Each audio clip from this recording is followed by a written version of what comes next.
If there is one natural disaster I don't think anybody watching this video would want to experience, it has to be a tsunami. As we saw in 2004 and again in 2011, the amount of destruction caused by these events is far too great. Coastal cities that sat for decades untouched get washed away with little notice. They are truly a terrifying force of nature. However, throughout history, there have been a few tsunami waves that are so big it's almost hard to comprehend. Waves that were as tall as skyscrapers and destroyed everything in their path. From the United States to Japan, here are the 5 tallest tsunami waves in all of history. Now, if you enjoy this video, be sure to subscribe to Underworld to see more just like it. Tsunamis are typically caused by massive underwater earthquakes as they displace large amounts of water. Believe it or not, though, there is another type of tsunami that has nothing to do with earthquakes or any other geological events.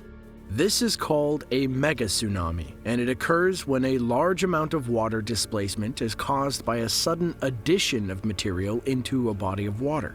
Most of the time, these megatsunamis occur because of a sudden landslide or the collapse of an iceberg.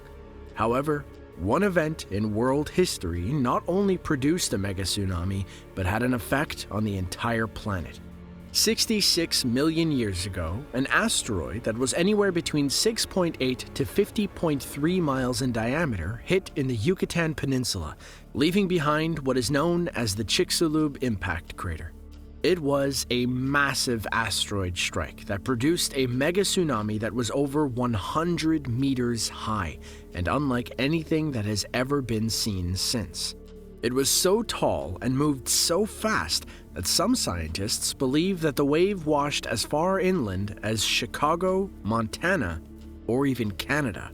But in this case, it wasn't the wave that did the most damage. An asteroid strike on this scale was enough to wipe out entire species of animals from the planet.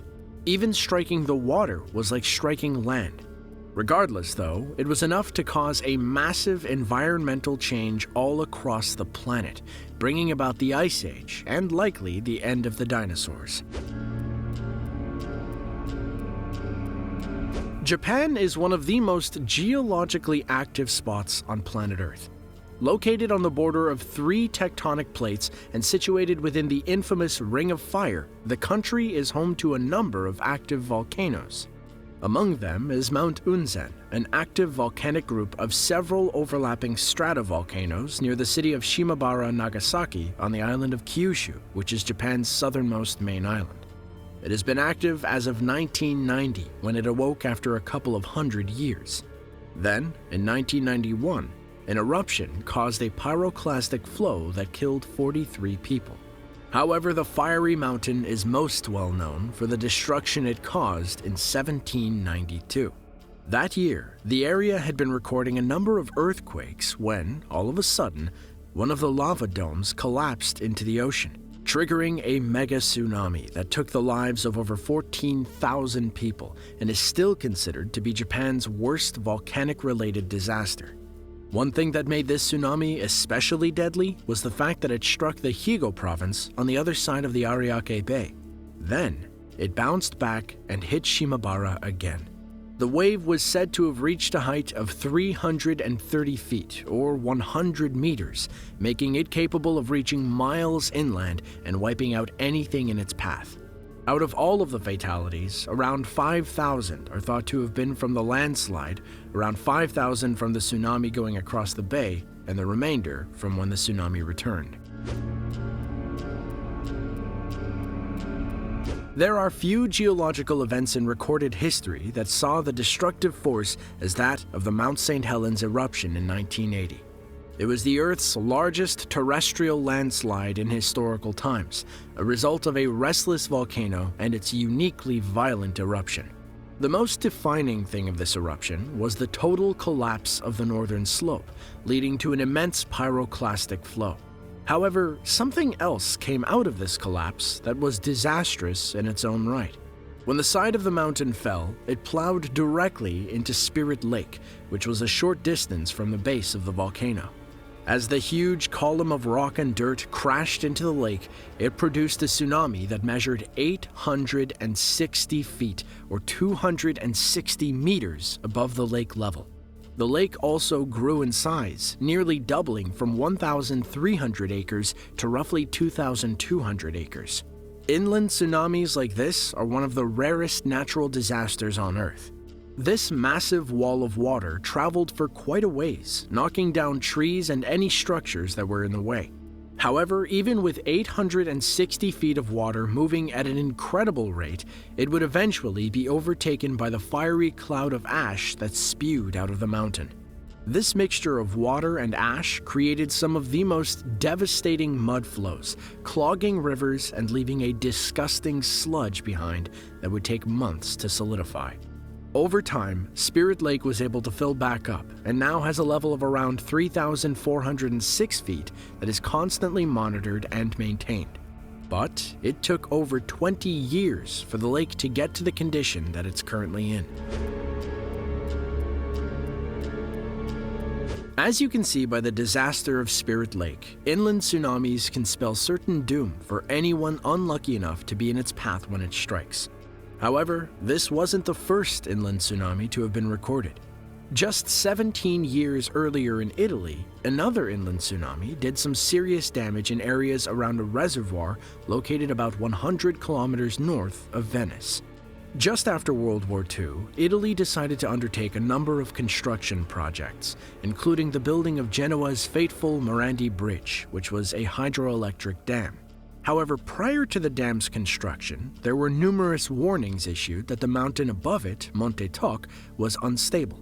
As it was being built, locals reported continual tremors and landslides. However, the operators ignored the danger signs.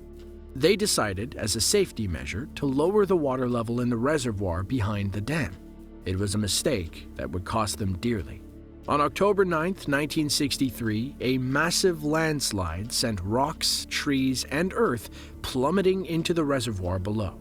The impact sent a huge wave of water shooting 250 meters above the dam, just before sweeping down the valley below and destroying every village in its path.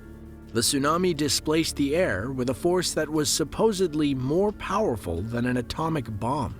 Witness accounts were hard to come by, though, since most of the people in the line of impact died, around 80% of them in a handful of villages along the valley floor. Some 350 families were wiped out altogether. Investigations later determined the landslide to be triggered by the lowering of the water level along with heavy rainfall. The immense weight of the water and earth could no longer be supported by the mountain. It is hard to imagine tsunamis that are as tall as some of the ones we've already mentioned. They're nearly as tall as football fields are long, if not even bigger. But that makes a person wonder, is it possible for a tsunami to reach into the thousands of feet? Exactly how much force would it take for something like this to happen? Few people believe that it is even possible. However, the largest tsunami ever recorded would definitely put that question to rest. It happened in 1958 at Lituya Bay, which is a quiet fjord in Alaska.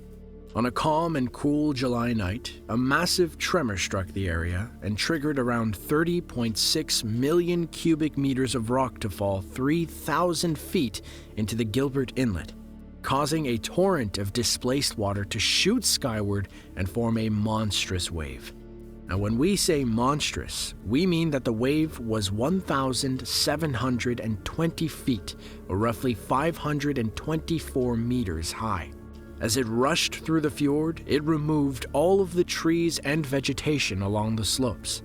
Millions of trees were uprooted and swept away by the wave.